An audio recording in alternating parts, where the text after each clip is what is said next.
안녕하세요. 동공TV의 동공입니다. 잘 지내셨나요?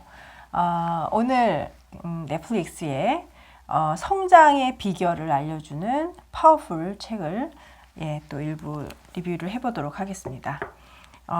이 책은 정말 얇아요. 한 50페이지 정도 밖에 안 되는 책이고 표지가 굉장히 빨갛고 단순하죠. 근데 이 내용을 보면은 이 책 색깔하고 참 매치가 된다라는 생각이 듭니다. 넷플릭스에 그 패티 맥코드라는 최고 인재 책임자입니다. 이 사람이 이 책을 지었고요. 파워풀의 의미는 인재들이 가진 그 힘을 실제로 발휘할 수 있는 조건을 만들어주는 것. 그러니까 이게 좀 그 전문 용어인 거죠. 우리가 파워풀의 그런 단순한 사전적 의미가 아니라 인재들이 가진 힘을 실제로 발휘할 수 있는 조건을 만들어주는 것. 이게 이제 책 제목입니다. 어떠세요? 우리나라 같은 경우에 회사에서 그다음에 그 직원들이 혹시 본인의 능력이 있지만 그 능력을 잘 발휘할 수 있는 구조인가요? 좀 답답했죠, 그렇죠? 지금 많이 좋아지고 있습니다만 그 상부 하달시기 기업 문화는 여전히 있죠. 저도 이제 그렇게 일했던 사람이고 어쩌면 제가 또 상사로서 그런 모습을 보였을 수도 있습니다.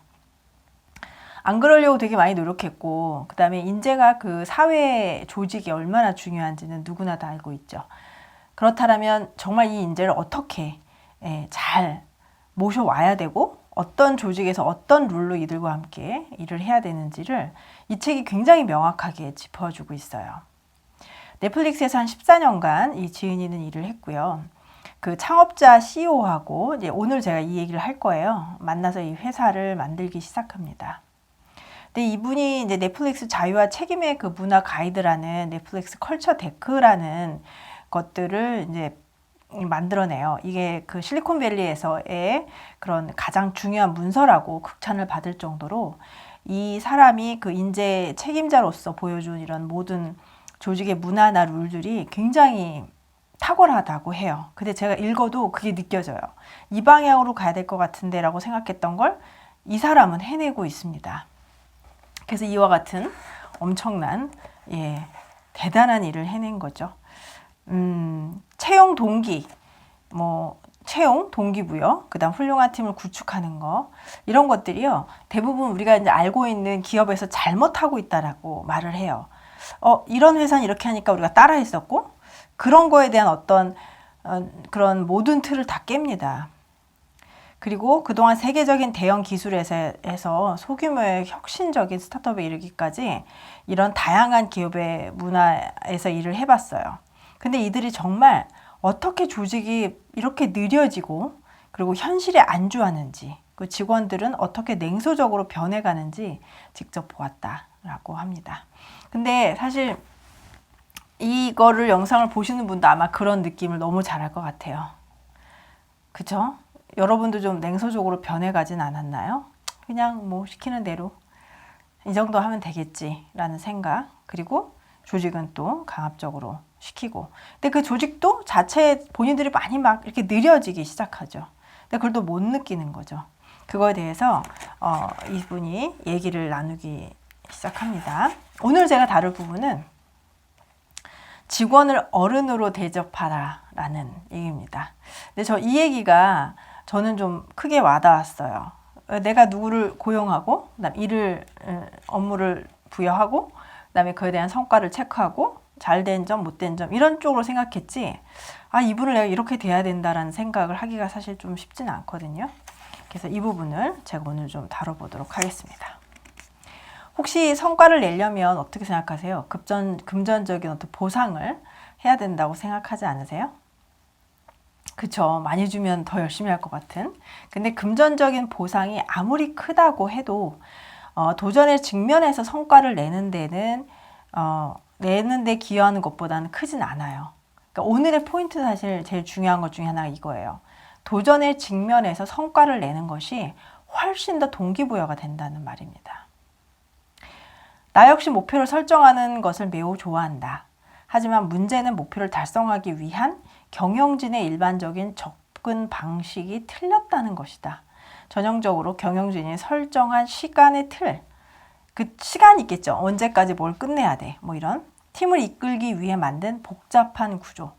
제가 이 책에서 가장 좋아하는 것 중에 하나가 아까 동기부여도 있습니다만 이 구조를 바꿉니다.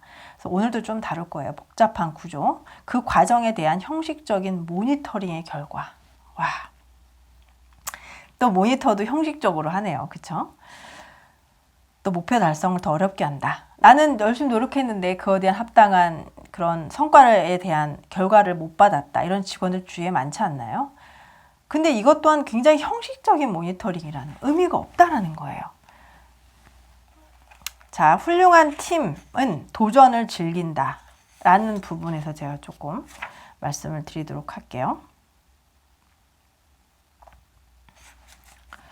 매우 성공한 사람을 만날 기회가 있거든. 그 자리에 자신의 자리에서 자신의 커리어에서 가장 행복했던 때가 언제였는지 한번 물어보래요. 아마도 다들 사업 초기에 고군분투했던 기억이나 매우 애를 먹었던 도전들을 이야기할 것이다. 이와 관련해서 톰 윌러러라는 전 넷플릭스 제품 혁신 부문 부사장과 멋진 대화를 나눈 적이 있다. 그는 세계 최대의 온라인 공개 강좌 플랫폼인 코세라의 최고 제품 책임자로 이직을 했어요. 같이 넷플릭스에서 일하다가 회사 설립 초기 어떤 일이 가장 좋았냐고 물었더니 자신의 팀이 불가능해 보이던 일을 해낸 일을 하면서 눈을 반짝였다. 톰은 입사 당시에는 회사가 5년 이상 존재할지조차 확신하지 못했어요. 이 넷플릭스가. 하지만 높이 오르고 싶다는 열망이 있어서 지원했습니다. 코스를 개발할 때 가끔 이러다 팔이 마비되는 건 아닌가 몰라 하는 생각이 들기도 했는데요. 하지만 내가 중요한 일을 하고 있고 세상에 뭔가를 더하고 있기 때문에 이 일은 가치가 있다고 믿었어요. 이것은 사람들을 움직이죠. 지금 이 믿음이 되게 중요한 거예요. 어떤 희망도 보이지 않았고 그냥 높이 오르고 싶고 어떤 열망이 있었고 중요한 일을 한다라고 하는 생각, 뭔가의 세상에 더하고 있다라는 일의 가치를 믿고 열심히 한다라는 겁니다. 이 패티 맥코드도 마찬가지입니다. 내가 넷플릭스에 합류한 이유도 마찬가지였다. 그래서 이 사람이 그 현재 CEO하고 만나는 얘기를 해요. 새벽 2시에 전화가 옵니다. 이 사람은 다른 회사에 이제 컨설턴트를 보고 있었어요. 그냥 일반적인 일을 하고 있었는데 갑자기 이 CEO가 아이디어가 떠올라서 새벽에 전화를 하죠. 안 하겠다고 거절합니다. 함께 할 수 있는지 물어보는데요. 그런 일은 없을 거예요 라고 말을 딱 잘라서 했습니다. 그 전에 항상 좋은 관계를 맺었다고 해요. 맨날 일할 때 밤늦게까지 얘기하고 이제 어떤 코드가 맞는 사람들 있잖아요. 그런 느낌이죠. 그랬는데 둘 다 좀 정말 하고 싶었던 회사를 만든다면 멋지지 않겠어요? 이 사람을 이렇게 설득하는 것도 되게 평범한 말이었어요. 근데 갑자기 흥미를 느끼게 된 거죠. 이 사람이 그래요. 우리가 만든다고 해서 그게 정말 훌륭할지 어떻게 알죠? 라고 이 작가가 물어봅니다. CEO가 리드인데요. 답변하기를 그거야 매일 출근해서 이 사람들과 함께 문제를 해결하고 싶을 테니까 이렇게 말을 합니다. 그래서 합류를 하기 시작해요. 정책과 구조는 니즈와 기회를 예측하지 못한다. 자, 여러분 정책이 있고 그다음 어떤 구조를 가지고 있죠. 그렇죠? 근데 그게 니즈와 기회를 예측하지 못한다는 거예요. 이 부분도 저는 상당히 높게 평가합니다. 나는 그 퓨어 소프트웨어에서 일하면서 처음 스타트업 세계에 발을 디뎠다.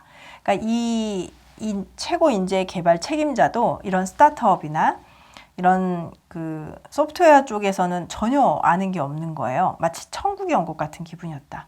강렬한 에너지를 사랑했고 혁신적인 일에 열정적으로 집중하는 것이 좋았다. 최고 책임자, 인재 책임자로서 나 역시 각종 정책과 절차를 도입했지만 시간이 갈수록 전통적인 지혜에 의문이 들었다. 전에 다니던 곳보다 훨씬 작은 회사였기 때문에 사업의 핵심 내용을 알아가기가 수월했고 직원들에 대해서도 더 잘 알 수 있었다. 특히 소프트웨어 엔지니어들에게 익숙해졌고요. 그들이 어떻게 일하는지 관찰하면서 사람이 많을수록 더 좋은 것을 만들 수 있으리라 생각했던 건 착각이었다. 그러니까 이제 소규모로 하는 이 스타트업이 굉장히 또 매력이 있다라는 거예요. 더 자세하게 알아볼 수가 있고. 그러면 이제 최고 책임자가 만약에 이걸 너무 업무에 대해서 잘한다면은 그만큼 훌륭한 일이 없죠. 인재를 채용할 때. 퓨어에서뿐만 아니라 실리콘밸리 곳곳에서 나는 작지만 방해가 되는 사람이 없는 팀이 얼마나 파워풀한지 확인했다. 2층에서 좋았던 점이 또 이거예요. 필요 없는 사람, 방해가 되는 사람을 빨리 제거하는 거.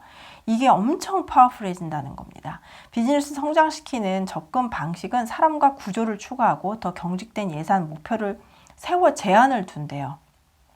자꾸 어떤 사람을 뽑고 구조를 만들고 예산 목표를 세워서 자꾸 뭔가 제한을 두는데, 성공적으로 규모를 키운 고속성장 기업에서는 내 경험에 따르면 최대한 군더더기가 없는 과정과 강력한 규율 문화가 훨씬 더 우월했다 라고 말합니다. 이를 우리는 나중에 가서 뼈저리게 깨달았다. 그러니까 이제 사실 넷플릭스도 조금씩 커지고 있었거든요. 근데 지금 넷플릭스가요, 매우 고통스러운 대량 해고를 겪은 후에 이들이 뼈저리게 깨달았다고 하는 거 보니까 중간에 어려움이 있습니다. 닷컴 버블이 있었고요. 2001년도에 회사의 3분의 1을 내보내야 했어요. 그러면은 3분의 2가 남았는데 훨씬 더 효율적으로 회사가 더 잘 운용되는 것이 뒷면에 나옵니다. 국가 경제가 파괴에 이르렀고요. 역시 이들도 파산 직전까지 내몰렸습니다. 몹시 잔혹한 시기였고요. 크리스마스 때는 DVD 기기 가격이 더 내려갔고요. 직원이 적어지니까 일은 어떨까요? 자, 카메라 조정 좀 할게요. 아유, 얼굴이 엄청 커지네요. 네. DVD를 봉투에 넣은 인력을 제외하고는 직원을 더 채용할 수가 없었어요. 이런 일을 겪은 거죠. 그리고 1센트 이익이라도 나면요, DVD를 더 채용할 수 있는 게 아니라, 사람을 채용할 수 있는 게 아니라 DVD를 사는데 더 돈을 썼어야 했습니다. 어느 날 리드와 카풀을 해서 출근하는 길에 내가 말했다. 이게 왜 이렇게 재미있죠? 일하러 가는 게 이렇게 기다려질 수가 없어. 이렇게 말했다는 겁니다. 와, 밤에 집에 가기 싫을 정도라니까요. 예. 일을 너무 열심히 하고 있는데 그게 너무 좋은가 봐요. 이 일이 뭐라고 이렇지? 이라고 이제 대화를 하는 겁니다. 지금 더 어려워졌는데 이들은 더 행복해하지 않나요? 그러니까 그 사람이, CEO가 말합니다. 그거 같이 알아내 봅시다. 이렇게 웃으면서 말을 하는 거죠. 우리의 첫 번째 깨달음은 남아있는 사람들이 최고의 성과를 내는 직원들이었다는 점이다. 그러니까 지금 이런 위기 상황에서 많이 해고를 시킨 거죠. 그러니까 해고를 했는데 해고 당한 사람 안타깝습니다. 실제로 남은 사람들은 정말 훌륭한 직원만 남았다는 거예요. 즉 회사가 직원에게 해줄 수 있는 가장 좋은 지원은 오직 고성과자만 채용해서 그들이 함께 일하도록 하는 것. 이게 제일 중요한 것 중에 하나입니다. 여러분이 규모도 크게 하고 싶고 사람도 많이 고용하고 싶고 하겠지만 제일 중요한 포인트는 가장 필요한 사람만을 뽑아서 이들에게 함께 일하도록 하는 그 분위기를 만드는 거. 이게 이 책의 핵심입니다. 사무실에 푸스볼, 이게요, 테이블 풋볼이라고 하는데 들여놓거나 공짜 초밥을 제공하거나 엄청난 보너스 또는 스톡 옵션을 안기는 것보다 훨씬 더 나은 특전이 바로 이건데요. 이게 바로 제일 중요한 세 가지를 집어냅니다. 능력이 탁월한 동료. 그러니까 이렇게 서로 마음에 맞고 일을 잘할 수 있는 사람들이 모이면 너무 행복하다는 거예요. 그러니까 인재 책임자는 이런 사람들을 모아줘야 돼요. 이게 이들의 책임인 거죠. 탁월한 능력을 가진 동료를 서로 이렇게 만나게 해주고 명확한 목표를 주는 거예요. 그 제품에 대한 훌륭한 이해. 이 세 가지만 있으면 된다고 합니다. 동료, 훌륭한 동료, 명확한 목표, 제품에 대한 이해. 이 얘기가 이제 오늘 뒤쪽에 나오게 됩니다. 이분이 마침내 알게 된 사실이 있어요. 이 부분 좀 중요해서 제가 좀 짚고 넘어갈게요. 나는 조직 구조와 설계를 자세하게 살피기 시작했다. 저 이런 데 관심이 진짜 많거든요. 제가 만약에 회사를 만들면 예, 그런 분, 이분을 저는 이거를 꼭 생각하고 있는데 이 책에서 그거 정확히 짚고 있어요. 그 시점에서 부서들을 이렇게 만들면서 리드와 나는 부서 관리를 최대한 단순화하자는데 뜻을 같이 했다. 그만큼 업무 속도를 낼 수 있기 때문이고요. 대량 해고 당시 많은 중간급 관리자를 내보낸 후에이기 때문에 층층 시야에 의견 수렴 그런 절차, 승인 절차가 없어져 버린 거예요. 그 결과 사람들이 훨씬 더 편하게 일하게 되고요. 굉장히 빨리 움직였다는 거예요. 정책과 절차가 하나씩 줄어들수록 직원들은 더 빨리 움직였고요. 더 많은 것을 해낼 수 있었어요. 제품을 분석하는 일과 마찬가지로 우리는 진리라고 여겨지는 뻔한 말들과 베스트 프랙티스로 신봉되는 사항들을 하나하나 검토했다. 베스트인데? 베스트인데 이걸 그냥 둔 게 아니라 이들은 하나하나 검토한 거예요. 물론 간단한 일은 아니었다. 리드가 어떤 정책이나 절차를 없애자고 제안할 때면 마치 정신이 나간 소리처럼 들리기도 했다. 이렇게 독특하게 창의적으로 생각을 다 깨고 해야 되는 것 같아요. 정말 그래도 될까? 하는 의구심이 하룻밤 묵혀놓고 생각을 해봐야 했다. 하지만 계속해서 여러 가지 시도를 하면서 지속적으로 좋은 결과를 얻었다.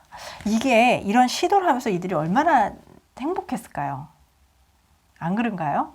이것 떼보고 저것 떼보고 뭐 많지 않으니까 이런 방법도 써보고 너무 해보고 싶어요. 대표적인 것이 언론에 많은 관심을 받은 휴가 정책이 없는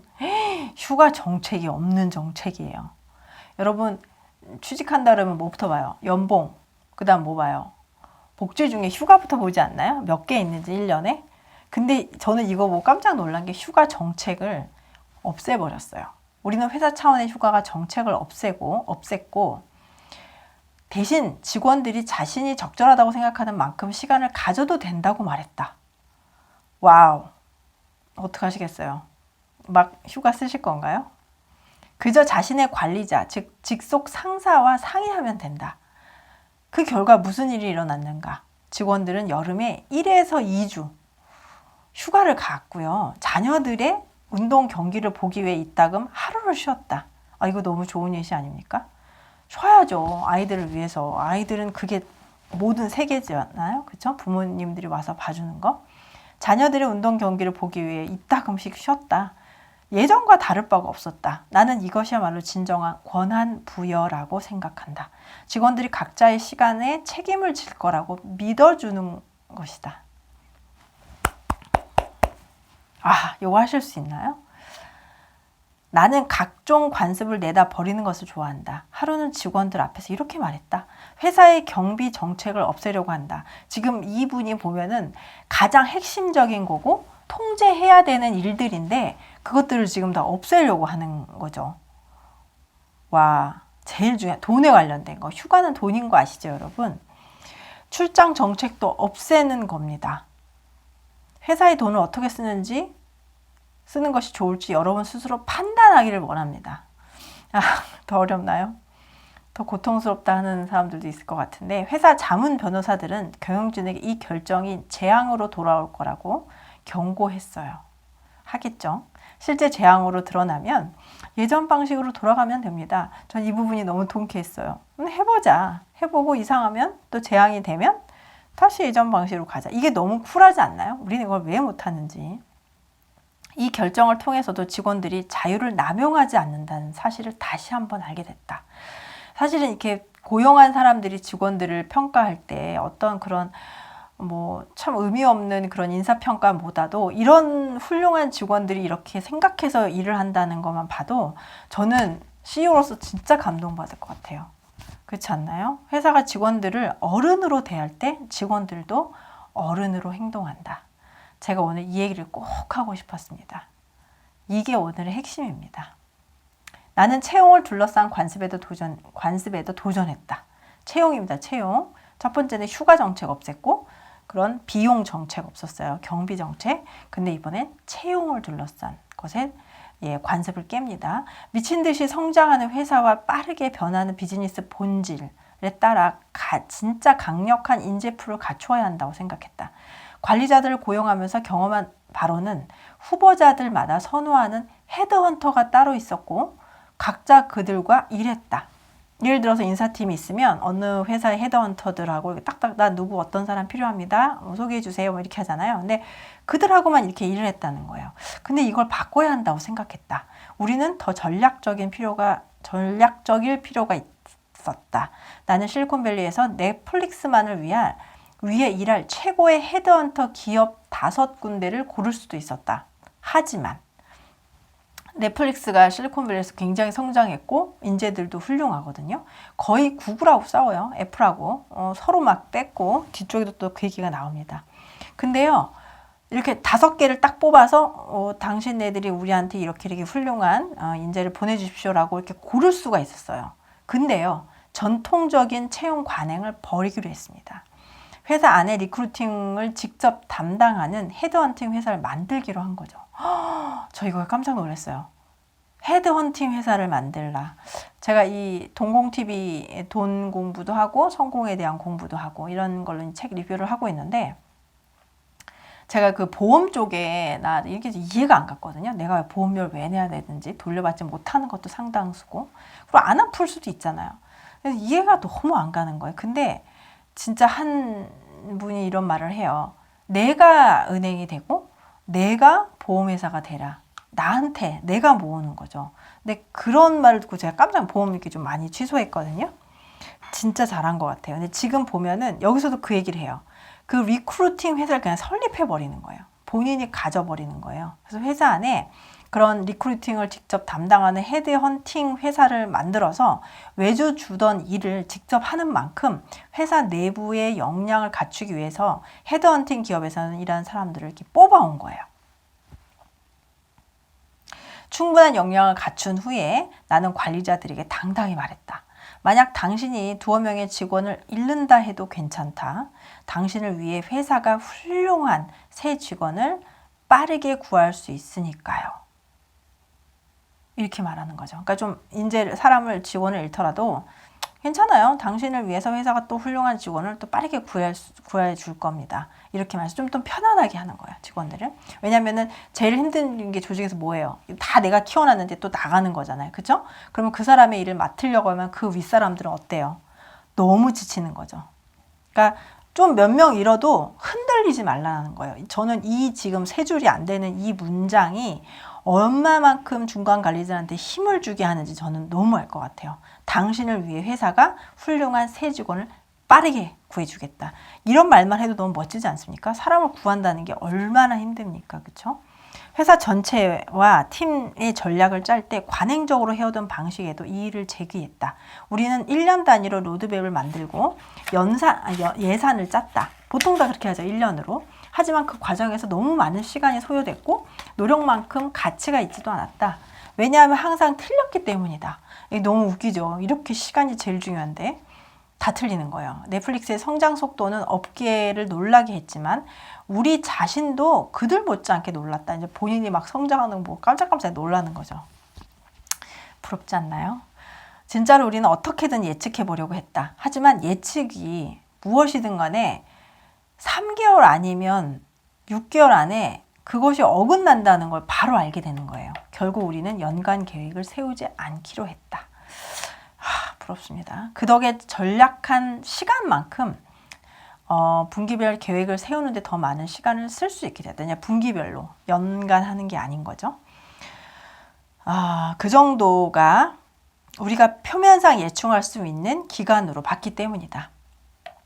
우리는 팀의 불필요한 규칙과 승인에 얽매이지 않게 하는 모든 방법을 실험했다.